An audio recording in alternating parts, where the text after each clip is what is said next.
Et je vais citer en particulier les propos d'un rabbin, le rabbin Élie Ben Amozeg. Ce Français que je citais du 19e siècle, qui s'appelait Aimé Pallière, qui était né à Lyon, dans une région de Lyon, a voulu donc se convertir au judaïsme. Il a eu des échanges de lettres avec ce rabbin.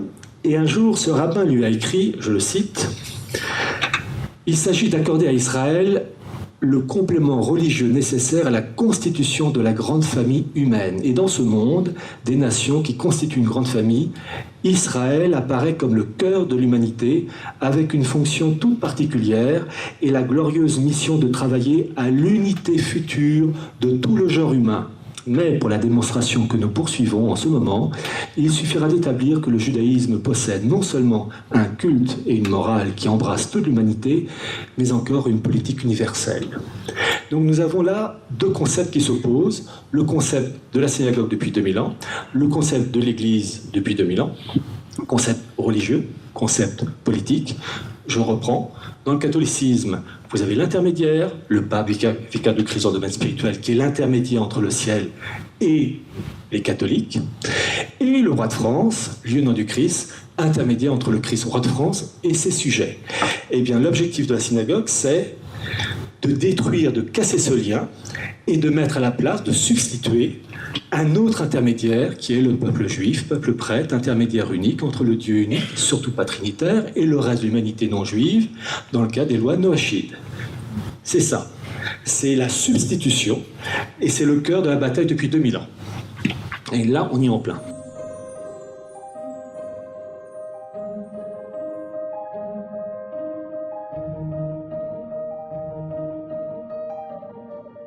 Bonjour, partons au XIIIe siècle, en 1240, nous sommes sous le règne de Louis IX, plus connu sous le nom de Saint Louis. En roi défenseur de la foi catholique, il dut gérer des dissensions au cœur de son royaume avec une partie de son peuple de confession juive.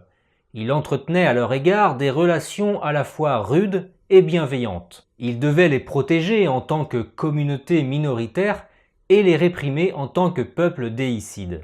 Depuis la découverte du Talmud par les chrétiens au siècle précédent, que leur reprochait-on? Essentiellement deux choses, l'usure et les insultes proférées à l'encontre de la Sainte Vierge et du Christ dans le Talmud, soit deux crimes aux yeux du roi et de la société de l'époque. Sans le Talmud, il y a longtemps que tous les Juifs seraient convertis. Très intéressant, les propos de cet ancien juif, l'abbé Lehmann, Augustin Lehmann, converti et prêtre, réellement catholique. Le Talmud, c'est le code civil, politique et religieux de la synagogue rebelle. Talmud de Babylone, Talmud de Jérusalem, avec la Mishnah et la Gemara. Mishnah, ce sont les écrits, Gemara, ce sont les commentaires. Ce Talmud, code civil, politique et religieux de la synagogue rebelle, s'est construit en opposition, et uniquement en opposition, au catholicisme entre 100 et 500 après Jésus-Christ. Et je dis bien uniquement au catholicisme, c'est pas construit ce Talmud en opposition à l'islam, car l'islam n'existait pas. Je rappelle que l'islam n'apparaît qu'au 7e siècle. Donc, pour comprendre le Talmud, il faut le comprendre dans une construction en opposition féroce, violente, à l'idée que ce Talmud, les représentants du Talmud, refusent d'admettre que le Christ, c'est le Fils de Dieu incarné, c'est le Messie. Ils rejettent violemment. Et d'ailleurs, c'est tellement vrai que dans le Talmud, vous avez des passages où le Christ est dans une marmite bouillante remplie d'excréments, des propos blasphématoires. Chose très intéressante, vous n'avez aucun propos blasphématoire dans le Talmud contre Bouddha, Mahomet ou Vishnu. Les seuls propos blasphématoires que tient le Talmud, c'est uniquement à l'égard du christianisme.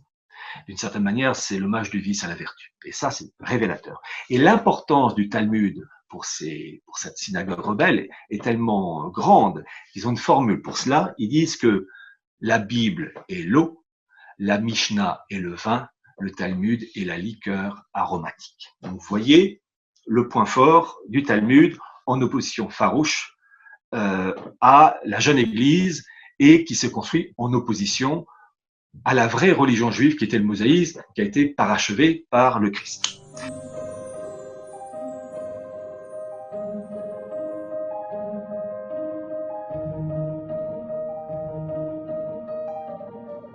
Qu'est-ce que le noachide? C'est la religion pour les non-juifs, c'est-à-dire pour 7,5 milliards d'habitants. Et cette religion, en fait, doit être, c'est pourquoi je parlais de deux religions mondiales, la religion mondiale pour la communauté juive et la religion mondiale, le noachisme, pour les non-juifs. C'est une religion qui contient 7 lois contre le vol, contre l'homicide, mais il y a essentiellement 4 points clés qui correspondent et qui caractérisent le noachisme. Le premier, c'est le rejet de l'incarnation, c'est-à-dire un rejet complet de l'idée que le Christ est le Fils de Dieu incarné. Bon. Et en cela, le noachisme n'est pas en contradiction avec l'islam, puisque je rappelle que dans l'islam, Jésus est reconnu comme un prophète, mais en aucun cas comme le Fils d'Allah incarné. C'est un homme honorable, respectable, mais ce n'est pas du tout le Fils de Dieu incarné. Donc, dans le cas du noachisme, le Jésus de l'islam n'est pas en contradiction. Le deuxième point, c'est le rejet du sacerdoce catholique, car le prêtre est le transparent du Christ. Vous avez l'homme et la fonction, l'homme plus ou moins la hauteur, mais le prêtre, la fonction, elle est parfaite. Et le prêtre, de par la messe, le sacrifice de la messe, rappelle le sacrifice du Christ sur la croix. Ça, il faut que ça soit aboli. Et Vatican II explique, peut permettre de comprendre bien les choses. Le troisième point, dans le noachisme, c'est le rejet de la Sainte Vierge. L'Immaculée Conception, mère de Dieu. Ça, c'est une horreur, il faut que ça soit rejeté. Dans l'islam, Marie est une femme respectée, honorable, mais elle n'est pas la mère d'Allah. Donc, vous voyez des choses déjà, en fait, quand je disais que le nouveau judaïsme s'est construit entre 100 et 500, uniquement en opposition au catholicisme, il s'est construit au modèle de l'incarnation et tout ce qui va autour, et il n'y a que ça qui le dérange. Et le quatrième point du noachisme, c'est le rejet, faire en sorte que les pays qui ont adopté le catholicisme comme support dans leur organisation politique, et bien que ce support politique catholique disparaisse. Et 1789 explique bien des choses. Pourquoi je vous parle du noachisme? Parce que au mois de mars 1991, le Congrès des États-Unis a adopté le noachisme comme socle, c'est le mot exact, comme socle de l'organisation politique américaine. Vous tapez US Congress, mars 1991, et vous trouverez le texte officiel. Voilà.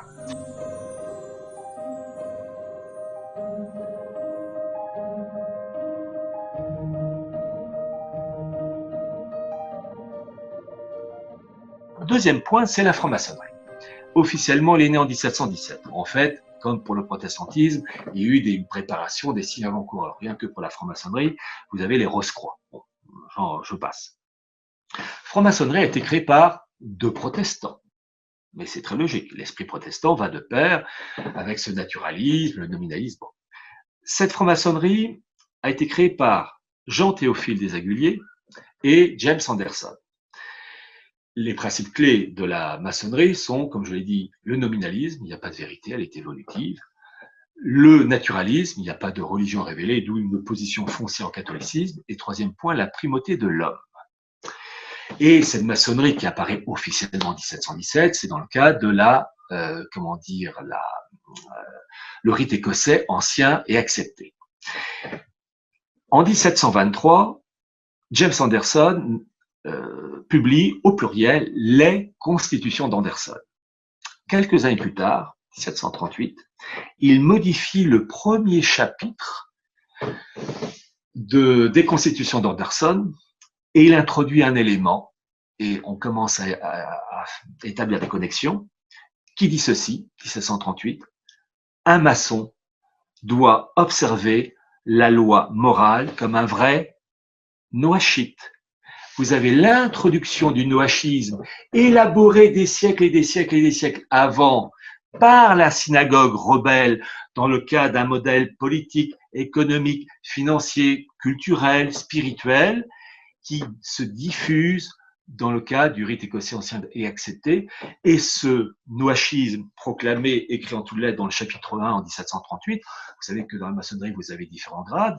Le 21e degré du rite écossais ancien et accepté, c'est le rite noachite ou chevalier prussien. Et donc, ces principes judaïsants, talmudo-kabbalistiques et noachites vont imprégner les élites françaises, allemandes, mais françaises, et ça va expliquer la Révolution française. Le duc d'Orléans était le patron de la maçonnerie française. Bon. Pour les francs-maçons du Grand Orient de France, 2020 sera l'année d'un grand voyage mémoriel à Auschwitz. Si nous travaillons depuis de nombreuses années dans nos loges sur le devoir de mémoire, et c'est la raison pour laquelle j'ai souhaité que de très nombreux membres de notre obédience puissent effectuer ce grand voyage mémoriel cette année. Puisque les francs-maçons du Grand Orient de France désirent aller en pèlerinage à Auschwitz, eh bien il ferait bien de méditer ce que leur disait déjà à l'époque le père Kolb, qui est mort, non dans une chambre à gaz pour les raisons que vous savez, mais dans un bunker de la faim à Auschwitz même, avec 9 compagnons d'infortune en représailles d'une évasion. Car oui, on s'évadait facilement de ce camp de travail. Alors ce prêtre catholique polonais, au siècle dernier, disait donc ceci, je le cite. Messieurs les maçons, réfléchissez et dites sincèrement s'il ne vaut pas mieux servir le Créateur dans la paix intérieure, dans l'amour joyeux, qu'obéir aux ordres de la cruelle clique juive, mystérieuse, rusée, mal connue et qui vous hait. Et à vous, petite poignée de juifs, sages de Sion, qui, dissimulés avec la permission divine dans le but de mettre à l'épreuve les fidèles et les vertueux, avez déjà provoqué sciemment tant de malheurs et en préparé plus encore. À vous je m'adresse et je vous demande, quel avantage en retirerez-vous? Une grande accumulation d'or, de plaisir, de distraction, de pouvoir? Tout cela ne rend pas encore l'homme heureux. Et si même cela donnait le bonheur, combien de temps cela pourrait-il durer? Et après? Ne vaudrait-il pas mieux que vous, maçons, embobinés par un groupe de juifs, et vous, chefs juifs, qui vous êtes laissés séduire par Satan, l'ennemi de l'humanité, ne vaudrait-il pas mieux que vous aussi, vous vous tourniez sincèrement vers Dieu, que vous reconnaissiez le Sauveur, Jésus-Christ, que vous vous épreniez de l'Immaculée, et que sous ses étendards, vous lui conquériez des âmes? Le père Maximien Kolb. Monseigneur Lefebvre, qui conseillait les livres de M. Léon de Poncin sur leur rôle, le rôle du Nightbrit, dans le financement de la révolution russe de 1917, déclarait ceci lors d'une conférence spirituelle à ses prêtres. Ces Nightbrits sont partout, et ce sont eux qui commandent dans le monde, car ce sont ces juifs qui ont toutes les banques dans les mains, ces juifs qui ont toutes les affaires importantes dans les mains. Ils commandent d'ailleurs aussi bien en Russie qu'en Amérique, que partout dans le monde entier. Ce sont eux qui distribuent les médailles de la liberté religieuse. Alors ce sont eux avec qui le cardinal Béat a eu des relations officielles. Ce n'est pas moi qui l'invente, c'est dans les journaux de New York. Le cardinal Béat est arrivé, a été reçu par les Nightbrits à tel endroit, dans tel hôtel. Il y a eu des réunions, et tout ça pour la liberté religieuse. Pourquoi? Parce que les francs-maçons ne peuvent pas supporter que l'Église catholique se dise la seule vérité, la seule véritable religion. Ça, ils ne l'ont jamais supporté, ils ne peuvent pas le supporter et ils ne le supporteront jamais. Monseigneur Lefebvre, en 1985.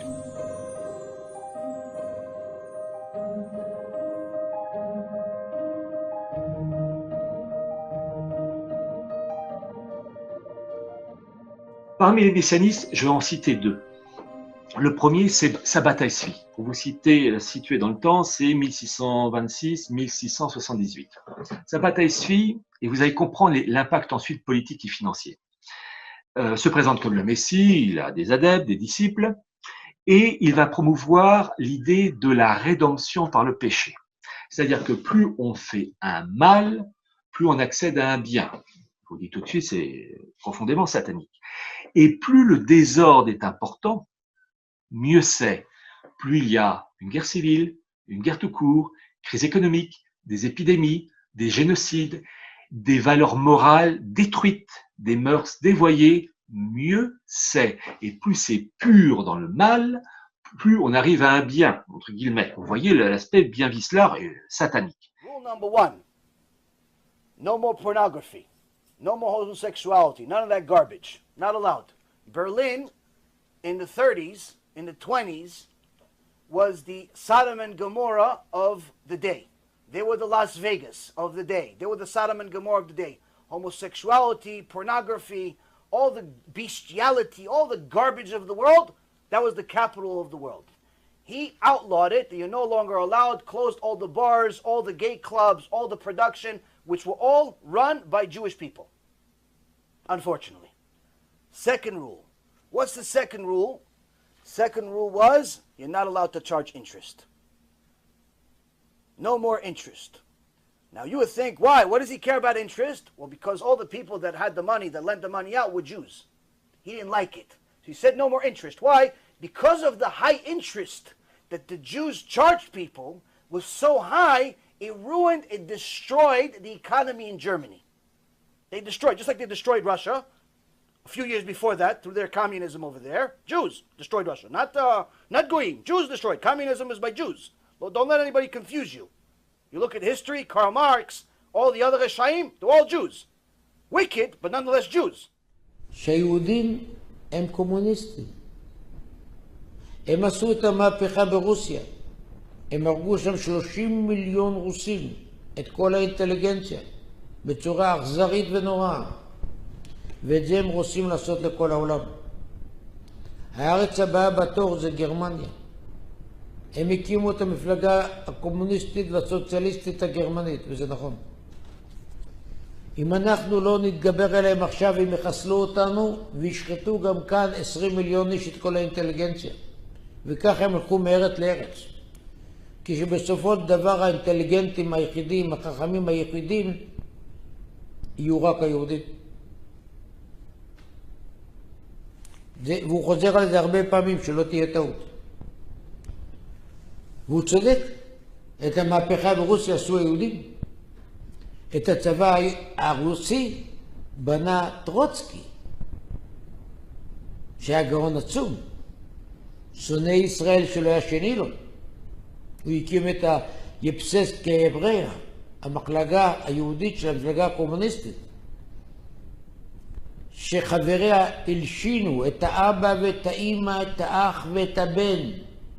מי שיש לו סידור או אפילו ספר ללימוד עברית, אני כבר לא מדבר על תפילין ומקווה, את הכל הוא הרס, גם אצל היהודים, אבל ודאי אצל הרוסים. בתמונה של פוליט ביורו הראשון, זה כמו הממשלה ברוסיה, מתוך 13 חברים, 6 יהודים. מי הקים את הקג"ב? לפני כן קראו לו NKVD, יהודים. אם כן הדברים טובים מפורש. הוא לא שנא את היהודים בגלל שיש להם פאות. הוא לא שנא אותם בגלל שהם שומרים מצוות. בגלל שהם קומוניסטים. והוא כותב כאן בצורה ברורה. היהודים הרסו את הדת ואת האמונה. הם הפיצו בגרמניה את הכפירה באלוקים. הרסו את כל הערכים. הרעילו את כל הספרות והתיאטרון. מי זה אותם? יהודים שומרי תורה ומצוות הרעילו את התיאטרון הגרמני? מתוך 9 עיתונים גדולים בגרמניה, 7 היו של יהודים.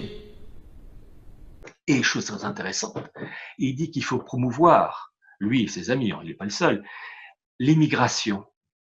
Alors il parle des Chinois, des Cafres, les Cafres c'est le mot pour dire noir, pour détruire les nations, parce que le fait de faire venir ces populations en France, mais en fait il dit partout dans le monde, c'est pour détruire un courant d'esprit du catholicisme.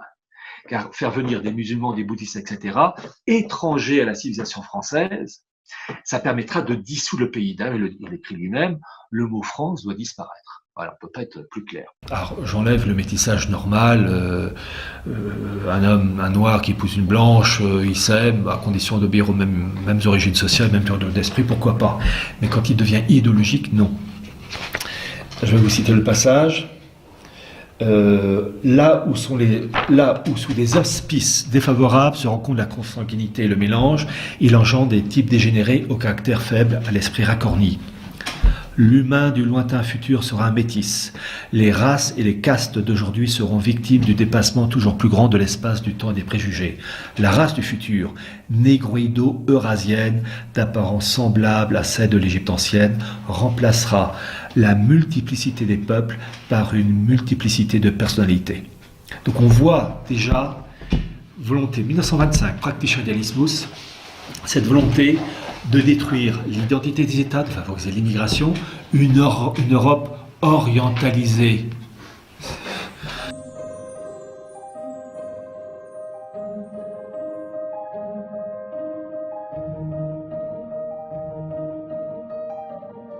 Alors, bien comprendre, vous avez deux projets politico-spirituels qui s'opposent entre la synagogue et l'Église depuis 2000 ans. Et avec Vatican II, évidemment, vous avez pour le moment une victoire temporaire de la synagogue. Parce que l'élément premier de Vatican II, c'est de soumettre l'Église en tant que simple annexe, prolongement de la synagogue, le catholicisme d'Israël. Alors c'est simple, vous avez eu le fameux document Nostra Aetate, qui a été élaboré par le cardinal Béat et ses collaborateurs avec les rabbins Echel, et vous avez même eu, au mois de mars 1963, la visite de la délégation catholique à New York pour rencontrer toute la délégation juive, pour mettre en place cette soumission de l'Église catholique à la synagogue. Et je vous invite pour cela à lire le livre qui dit tout, et qui vient de chez eux d'ailleurs, le livre de Gerhard Reckner, juif allemand, qui était le premier secrétaire du Congrès juif mondial de 1936 jusqu'aux années 90, ensuite il a pris sa retraite, président d'honneur, et qui a écrit ses mémoires, Ne jamais désespérer, avec un sous-titre ô combien révélateur, 60 ans au service du judaïsme et des droits de l'homme, ça va ensemble, où il dit que lui et ses amis, ils ont tout fait et réussi pour soumettre l'Église catholique, en faire en tout cas un prolongement de la synagogue, en disant ensuite qu'évidemment il va falloir peaufiner dans le temps, ça va prendre du temps, mais on va y arriver selon lui. L'élément qu'il faut aussi citer pour la période 45-1989, c'est Vatican II. Vatican II, c'est 1789 dans l'Église, et dans mon livre Atlas du mondialisme, donc je répète qu'il va être réédité d'ici quelques semaines, j'ai pu prouver le rôle des élites juives dans cette histoire, et en particulier une revue, la revue Look, qui tirait à 7 millions d'exemplaires, et qui a publié un rapport très intéressant, je vais publier l'original, How the Jews Changed Catholic Thinking, comment les Juifs ont changé la manière de penser catholique, et qui explique comment l'Église a été noachisée pour l'adapter à la gouvernance mondiale. Et Gerhard Reckner, qui était le secrétaire général du Congrès juif mondial, explique que les deux collaborateurs du cardinal Béat étaient des juifs convertis et qui ont contribué à la noachisation de l'Église. How the Jews changed Catholic thinking.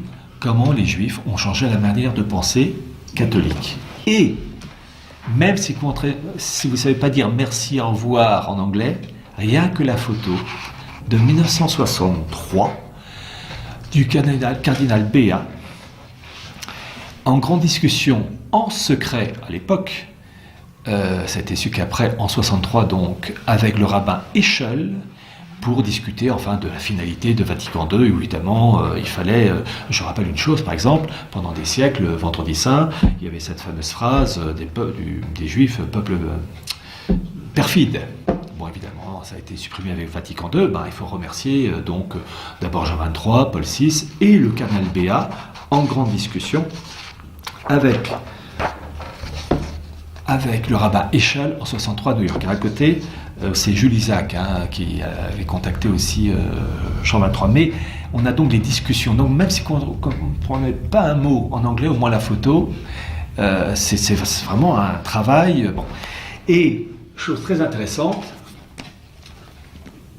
vous avez le premier secrétaire du Congrès juif mondial. Je rappelle que le Congrès juif mondial a été créé en 1936.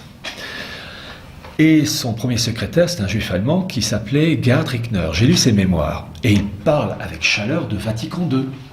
Tiens, pardi, parce que lui et ses copains, ils ont participé à Vatican II pour judaïser l'Église. J'ai lu ses mémoires. Parmi de nombreuses informations, il est possible de savoir que le cardinal Béat se rendit secrètement à New York pour rencontrer et discuter le 31 mars 1963 avec les rabbins, en particulier le rabbin Abraham Echel dans les locaux de l'American Jewish Committee, concernant le déicide et l'enseignement de l'Église sur les Juifs. Pour des raisons d'efficacité, l'affaire se fit sans prévenir le Saint-Siège et la Ligue arabe. Il est vrai aussi, comme le rapporte ce dossier, que des factions dites conservatrices insistaient sur les infiltrations juives, version marade, ce sont ces juifs faussement convertis au catholicisme, concernant le cardinal Béat, appelé Béat par le journal égyptien Al-Gomouria, et ses collaborateurs proches, comme Monseigneur John Österreicher et le père Augustin Baum. Concernant le cardinal Béat, il n'est pas possible d'affirmer ou d'infirmer de tels propos. En revanche, Les deux collaborateurs de ce cardinal étaient bien d'origine juive, comme le reconnaît Gerhard Rickner. Ouvrez guillemets, et là je cite Gerhard Rickner, ses mémoires, Ne jamais désespérer, avec un sous-titre 60 ans au service du judaïsme et des droits de l'homme, ce qui résume beaucoup de choses. Je cite le Gerhard Rickner. Donc je rappelle que ces Österreicher et Baum étaient les figures du proue de Vatican II autour de Cardinal Bea. Je cite Gerhard Rickner. Monseigneur John Österreicher de l'Institute for Judeo-Christian Studies à la Seton Hall University aux États-Unis, c'était un prêtre catholique d'origine juive né en Tchécoslovaquie. On prétendait que dans sa Slovaquie natale, il avait fait partie de l'organisation de jeunesse juive Hashomer Hatzaï, je prononce sûrement mal, proche de l'extrême gauche. Je ne sais pas comment il a été amené à changer de religion. Pendant des années, il faisait éditer une édition annuelle, The Bridge, le pont, sur laquelle, je vais tourner page, sur laquelle nous émettions beaucoup de réserves. Nous avions toujours l'impression que la tendance à la conversion n'en était pas absente. Pendant le concile, Monseigneur Österreicher était le conseiller du cardinal Koenig de Vienne. Le deuxième membre de la commission était également d'origine juive, Gregory Baum, un Augustin, pour qui j'ai toujours eu une très grande estime. Baum était de 12 ans plus jeune que moi, Gerhard Rickner, donc secrétaire du Congrès juif mondial. Il est entré à l'école quand je l'ai quitté. Il venait d'une famille juive complètement assimilée. Alors, je n'ai pas le temps d'en parler, c'est le principe de la Haskalah. Vous devez à tout prix connaître le principe de la Haskalah. C'est, le juif qui se présente comme quelqu'un d'intégré à la société actuelle, mais qui conserve en privé ses caractéristiques juives, avec tous les degrés et les nuances. C'est le cas, par exemple, d'Éric Zemmour, qui s'appelle Éric Zemmour, mais à la synagogue, qui s'appelle Moïse. C'est officiel ce que je dis, des choses qu'on ne peut pas faire quand on est catholique. Bon. Donc il venait d'une famille juive complètement assimilée, ses parents étaient divorcés, et dans sa famille, la religion ne jouait plus aucun rôle. Donc vous voyez, très intéressant de voir de la part de Gerhard Rickner, secrétaire général du Congrès juif mondial, une volonté juive affirmée de modifier. Et lorsque l'ennemi se réjouit des modifications apportées par l'Église, par Vatican II, on peut se dire que c'est mauvais pour nous. Et je vais citer Gerhard Rickner, il y a des passages que j'ai mis en caractère gras. Je vais vous citer ce passage où Gerhard Rickner porte au nu le cardinal Bea en disant ceci, je le cite, « Le cardinal Bea fut ainsi le grand protagoniste dans le domaine de l'œcuménisme. C'est par son travail et celui de son secrétariat que le texte du décret sur l'œcuménisme a été élaboré et mené à bon port à travers les écueils du concile. C'est grâce à sa haute stature que l'Église catholique a fait sienne la cause de l'œcuménisme et a accompli des pas décisifs. » Et ce que j'ai mis en caractère gras, de plus, le cardinal Bea a souligné avec raison que de tous les textes adoptés par le deuxième concile du Vatican, celui sur les Juifs, qui est Nostra Aetate, celui sur les Juifs, est le seul qui ne contient aucune référence aux enseignements traditionnels de l'Église, qu'ils soient patristiques, conciliaires ou pontificaux. Cela démontre à l'évidence le caractère révolutionnaire de cet acte. Je cite Anarchesis Glotz. « Un corps ne se fait pas la guerre à lui-même et le genre humain vivra en paix lorsqu'il ne formera qu'un seul corps, la nation unique. » Et dans le livre d'origine de 1792, Nation unique qui est écrit en gros caractères. Ils, les hommes, se rangeront sous l'oriflamme du genre humain, en s'écriant avec transport, une nation, une assemblée, un prince. Mépris aux raisonneurs pervers ou stupides, qui oseraient encore nier la possibilité de l'établissement universel des droits de l'homme. Au reste, le peuple fera justice lui-même de l'absurde catholicisme. L'Église romaine est un édifice bâti sur l'infaillibilité. On ne saurait en ôter une seule pierre sans que toute la fabrique ne s'écroule. Déjà, la plupart des hommes libres se refusent à courber la tête en vils esclaves dans un confessionnal. Or, sans la confession, point de communion. Il est oiseux d'entendre la messe lorsqu'on renonce à l'absolution du sacerdoce. C'est sur les débris de tous les trônes que nous bâtirons l'édifice de la République universelle. Tant que la plupart des Français assisteront aux sorcelleries de la messe, tant qu'ils croiront que trois font un, la haine de la Sainte Trinité, et que la partie est plus grande que le tout, et qu'un corne existe en plusieurs lieux à la fois, et qu'un homme efface les péchés d'un homme, il sera difficile de les guérir de la duperie du fantôme royal. Très intéressant de voir chez Anacharsis Klotz le rejet du catholicisme et la duperie, entre guillemets, du fantôme royal, parce que le roi de France était, entre guillemets, un évêque laïque. Il pouvait guérir des écrouelles en particulier, et c'était le lion du Christ. Ça va ensemble. Et là, il continue en toute logique, et donc ces propos-là vont de pair avec le judaïsme talmudique. La royauté est une espèce de prêtrise, donc on a tout à fait raison, non moins absurde que tout autre sacerdoce. D'où la volonté de détruire la monarchie française née du baptême de Clovis, et quand ils ont fait le boulot, autour de l'Église, Vatican II. Voilà, la royauté est une espèce de prêtrise non moins absurde que tout autre sacerdoce. Et c'est très intéressant de voir en particulier la réforme du rite d'ordination des prêtres, Romani Pontificali, je crois c'est le terme, en juin 68, où on peut légitimement, et ça sera l'Église quand elle sera revenue dans le droit chemin après avoir évacué Vatican II, ce sera à l'Église de statuer, mais on peut quand même légitimement se poser la question sur la validité du nouveau rite d'ordination de 68.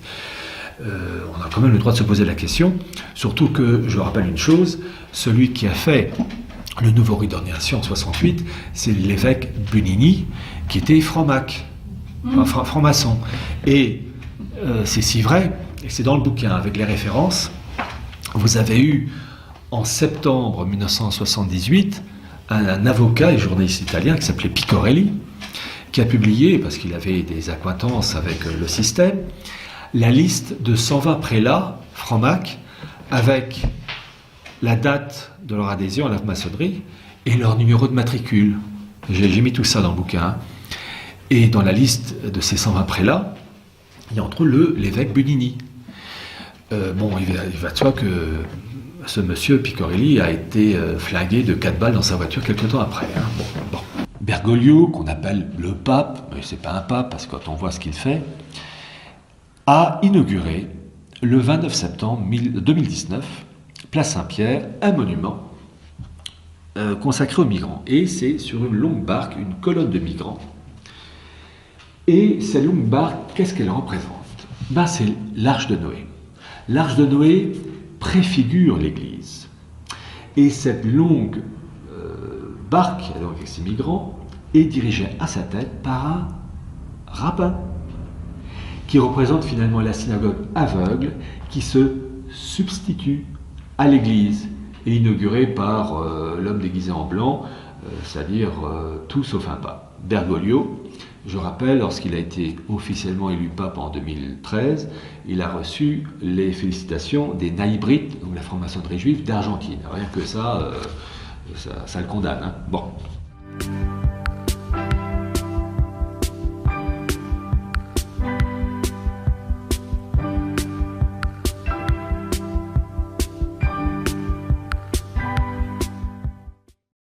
Bonjour à tous, bienvenue dans Pourquoi Padré ?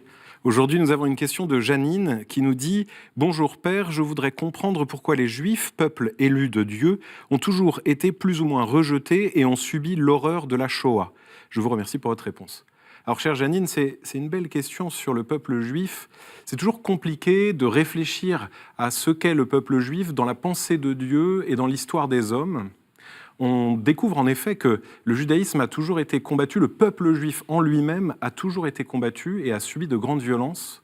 Je pense que la chose la plus importante, c'est de considérer d'abord que Dieu a choisi le plus petit de tous les peuples. On le lit souvent dans la Bible, cette formule « nous sommes le plus petit de tous les peuples ». Dieu choisit un peuple quelconque parce qu'il ne veut pas que le peuple lui-même s'enorgueillisse de ce qu'il est, mais s'enorgueillisse seulement, avant tout et toujours, de l'appel que Dieu lui a fait.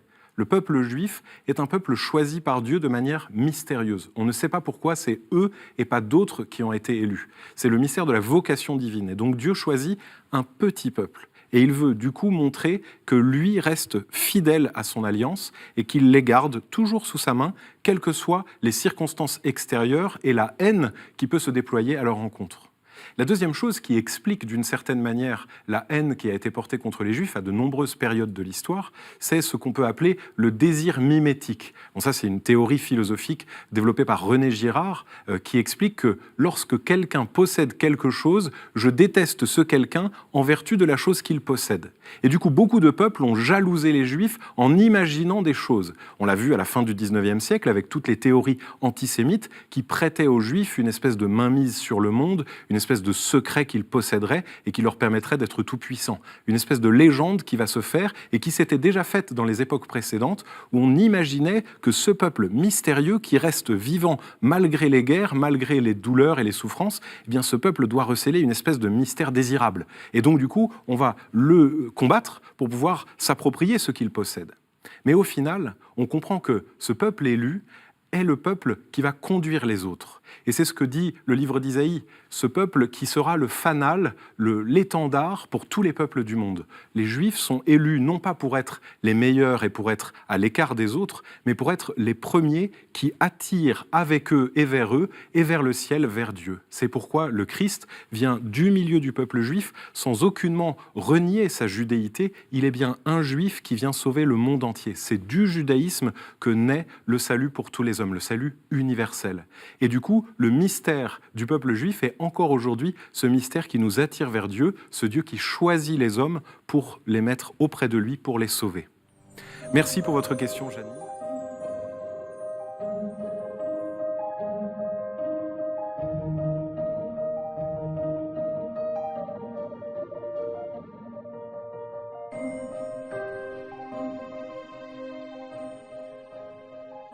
Et il y a une chose que j'ai faite, je suis allé à la bibliothèque François Mitterrand pour consulter des documents et un document qui n'a jamais, enfin des documents qui n'ont jamais été consultés, ce sont les archives israélites qui sont sur microfilm, qui ont été rédigés de 1840 à 1935. J'ai passé des heures et des heures à chercher.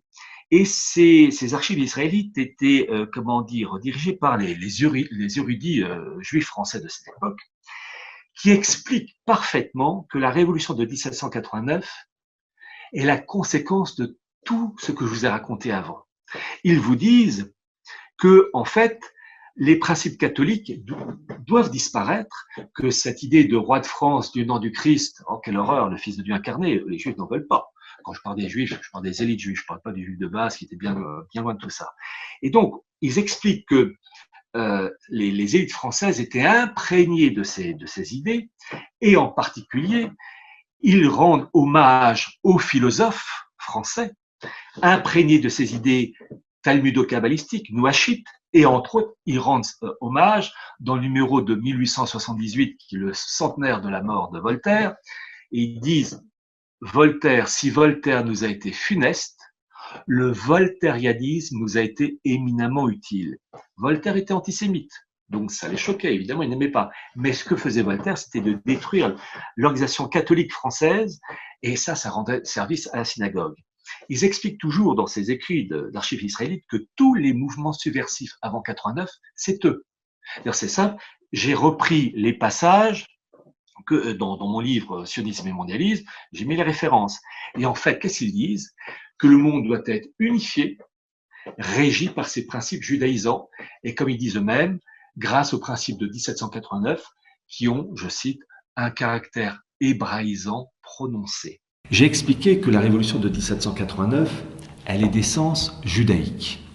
Alors lorsqu'on parle par exemple de la révolution bolchevique de 1917, c'est très facile de faire une étude et constater l'influence judaïque, puisque 80-85% des révolutionnaires bolcheviques sont juifs.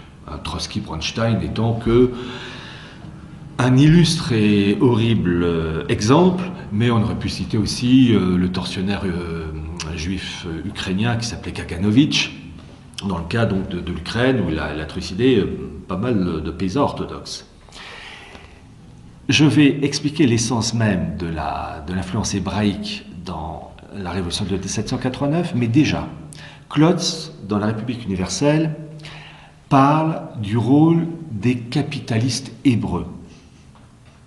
Et c'est très intéressant. Je cite Klotz. Nous trouverons encore de puissants auxiliaires. Alors je rappelle que les guerres de la Révolution commencent en 1792 et la République universelle c'est 1792. Nous trouverons encore de puissants auxiliaires, de fervents apôtres dans les tribus judaïques qui regardent la France comme une seconde Palestine. Il est vrai que vous allez avoir, le 24 septembre 1791, la naturalisation des Juifs qui deviennent citoyens français. Et, comme je l'explique, c'est la Révolution française qui est à l'origine de l'immigration. Parce qu'avant 1789, pour être français, il fallait être catholique. Les Juifs n'avaient pas de nationalité française, les musulmans n'en parlons pas. Je rappelle que le roi de France, à Reims, lorsqu'ils étaient sacrés, il devait, entre autres, lutter contre les hérétiques. Et donc, c'est la Révolution française qui va apporter cet élément et permet donc de naturaliser la communauté juive. À l'époque, faisait à peu près 50 000 personnes en France. Et à partir du moment où on donnait la nationalité française aux Juifs, eh bien, fatalement, il fallait la donner à d'autres populations. Et d'ailleurs, c'est Mirabeau qui dira le Juif est plus homme encore qu'il n'est Juif. Et c'est en toute logique, lorsqu'il y aura la naturalisation des Juifs en septembre 1791, qu'un révolutionnaire, député de surcroît, qui s'appelait Adrien Duport, dira, je cite, « Les Turcs, les musulmans et autres sectes religieuses pourront jouir des mêmes droits politiques. » Donc, bien comprendre que la naturalisation des Juifs par la Révolution française, ça a été la porte ouverte à une immigration future. Et Klotz le confirme. Alors d'abord, dans cette fameuse guerre de Révolution qui commence en 1792, donc je reprends, nous trouverons encore de puissants auxiliaires, de fervents apôtres dans les tribus judaïques qui regardent la France comme une seconde Palestine. Nos concitoyens circoncis nous bénissent dans toutes les synagogues de la captivité. Le juif avili dans le monde est devenu citoyen français, citoyen du monde par nos décrets philosophiques. Cette fraternisation alarme beaucoup les princes allemands. Et écoutez, d'autant plus que la guerre ne serait ni commencée ni durée en Allemagne sans l'activité, l'intelligence, l'économie et le numéraire des Juifs. Les magasins, les munitions de toute espèce sont fournis par les capitalistes hébreux et tous les agents subalternes de l'approvisionnement militaire sont de la même nation. Il ne faudra que s'entendre avec nos frères les rabbins pour produire des effets étonnants, miraculeux. Donc, on a quand même une légère remarque sur le rôle délicat de ces gens. Et il ajoute à la fin, Klotz, la chose suivante, cette heureuse tendance des hommes de tout climat nous annonce l'approche du nivellement final, la souveraineté universelle, la nation unique, le peuple humain, lui aussi écrit en lettres capitales. Donc, très intéressant de voir cette influence hébraïque dans la Révolution de 1789.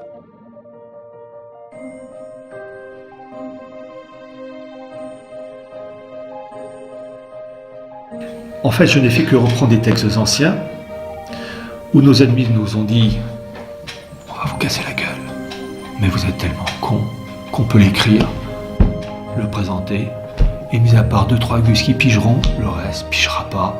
On dira « Théorie du complot !»